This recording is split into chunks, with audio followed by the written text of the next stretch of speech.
What's that? I'm the old workhorse.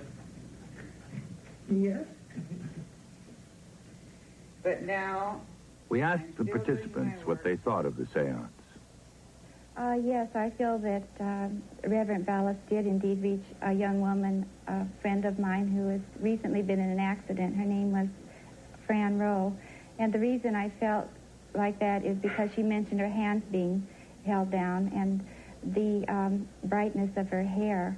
And she did indeed have golden hair. And the fact that she mentioned that they called her petite. Several months before the accident, she had lost a tremendous amount of weight.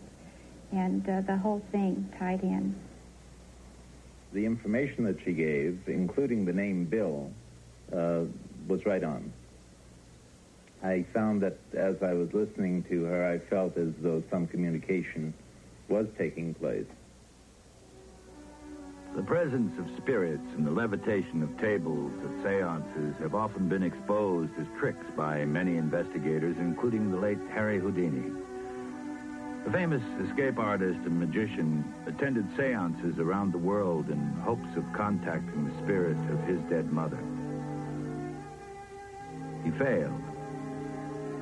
However, he vowed that after his own death, he would make every effort to communicate a message from the other side.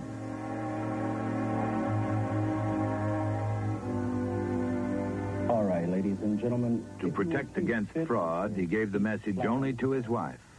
She placed it in a vault. And hands touching. Then in 1928, the medium Art Ford conducted an historical seance.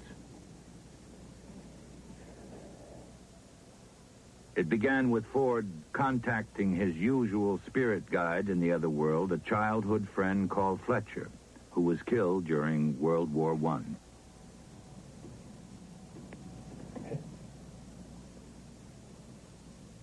There is a man here. Harry Houdini. He wishes to communicate with his wife. He wishes a message be delivered. The message will be in code.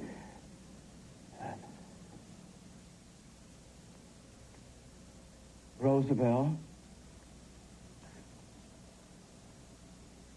answer. Tell. The code was that used by Houdini and his wife during their mental telepathy nightclub act, a code known only to the two of them. Each word represented another letter of the alphabet. Tell. Answer. Decoded, the message read, Roosevelt, believe. Houdini says, please give her this message. Mrs. Houdini, who was not present at the seance, later confirmed that this was the message her husband had vowed to send back. This communication possible. Art Ford died in 1971. Since his death, he has reportedly been in contact with newspaper writer Ruth Montgomery. One of the leading political correspondents of our time, Miss Montgomery shocked her readers with accounts of her daily writing sessions with Art Ford's spirit.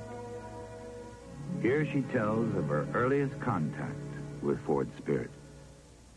Well, he first of all told of his own passing, saying that there I was lying in excruciating pain in my hospital bed, and suddenly I was free. I felt like a boy again. He said he saw his mother and sister and friends coming to greet him. And then he went on to tell about other souls over there and what they do and what it's like to be on the other side. I've had tens of thousands of letters from that book, and so many of them start out, you have removed all fear of death from me. I used to be terrified of it, and now I feel no fear at all. Well, I feel that, to me at least, it proves survival after death. There's no question in my mind anymore about what we survive as personalities, as individuals. These three men, father and sons, the Veilleux family of Waterville, Maine, advanced several photographs they have taken as additional proof of the survival of the spirit. Following instructions they claim to have received from spirits in the other world, they have taken pictures at appointed times and places. This was the first of two pictures made after one such communication. The second showed a spirit-like image of a young woman. The spirit images they photograph are not visible to the naked eye. They appear only on the negative after processing.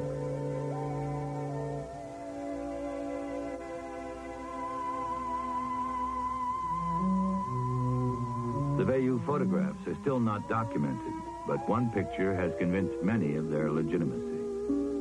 It is a spirit photograph of this man, Bob Brown, shown here in the only known real-life picture ever taken of him. Without any knowledge of that original photograph, the Veilleux produced this spirit-like image of Brown.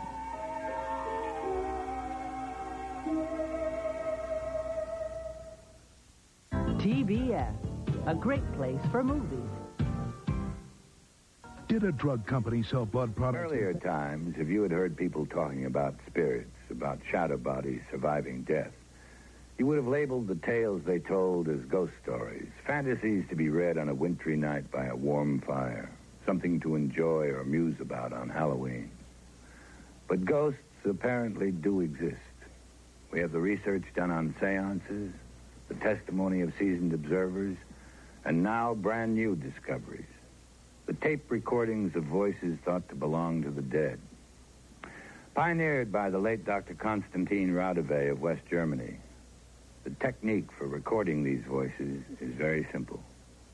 And I remember at that point... Those who are currently involved in the taping of spirit voices like Scott Rogo, Attila von Zalay, and Raymond Bayless tell us that any conventional tape recorder can be used for the purpose. Spirit voices, they say, can be recorded anywhere. However, they can only be heard when played back on the tape. Hey, one day at the studio, a girl walked in. We got discussing psychic phenomena and so on. She said, I got a couple of dresses belonging to Sharon Tate. I got them over at Columbia Studio. I got them from her, and this one has a label inscribed Sharon Tate, Columbia Studios. This one doesn't. So I decided to hold a tape recording and session and try to contact Sharon and ask her whether or not these shirts were authentic. Were they really her shirts, her dresses? And the voice came in and says, keep the shirt, indicating that this one is suspect and that this one is genuine. Mr. von Zalay is playing back a voice he alleges is a spirit voice. Keep the shirt, the female voice said.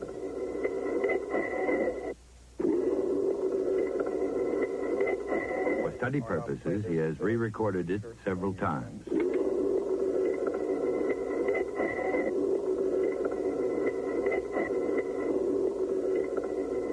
Well, actually, this tape, prompts me to start thinking about, of course, the main issue that we're talking about here, which is where do the voices come from? Now, obviously, there's two possible answers. Either we are somehow communicating through your psychic ability with discarnate entities, or somehow through your own PK ability, you are somehow psychokinetically affecting something to get those voices on the tape. Spirit voices or psychokinesis? To further examine spirit voice tapes, our cameras visited a Southern California cemetery along with Mr. and Mrs. Harry Shepard, two other researchers of these phenomena.